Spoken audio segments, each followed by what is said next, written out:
অন্যের চাকরি খাবেন না, আপনার পছন্দ নয়, আপনার দলের নয়, এরকম লোক বলে আপনি বদলি করবেন, খাগড়াছড়ি পাঠাবেন, আল্লাহও কিন্তু আপনারে বান্দরবন পাঠাইতে পারে।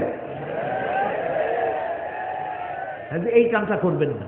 এই রকমের প্রতিশোধ পরায়ণ যারা হয়, আল্লাহ তার থেকে বেশি প্রতিশোধ পরায়ণ, আজিজুন যুনতিকাম। আল্লাহ প্রচন্ড প্রতিশোধ গ্রহণকারী। নমরুদের জুতো দিয়ে পিটাইছিলেন যে আল্লাহ, সে আল্লাহ কি আছে? আর যারা জবাব দিলেন না তাদের তো ঈমানের প্রশ্ন। সেই আল্লাহ আছে, প্রমাণ হয়ে গেছে না? নমরুদরে যে জুতা দিয়ে যিনি পিটাইছিলেন সেই জুতা কার কবলে মারছে আবার? সুবহানাল্লাহ। আজিজুন যুনতিকাম।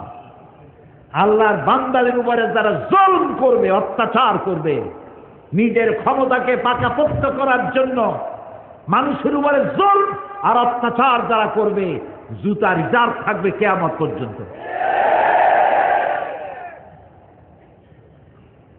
চীনের প্রধানমন্ত্রীর কপালেও হয়েছে একটা, জুতার কদর খুব বেড়ে গেছে। প্রিয় ভাই সব, তো আপনি অফিসে কাজ করতে গেছেন, বিসমিল্লাহ নামাজ পড়ে, ফজরের নামাজ পড়ে অফিসের কাজে গিয়ে বসেন, হালাল ভাবে কাজ করেন, কার চাকরি খাবেন না, মাতবাড়ি দেখাবেন না যে আমি অমুক তমুক, আমার চেনো আমি কে? আরে তুমি সলিবন্দি, তুমি আর কে? আই যে কাজ নাই। মানুষ অতীতকে ভুলে যায়।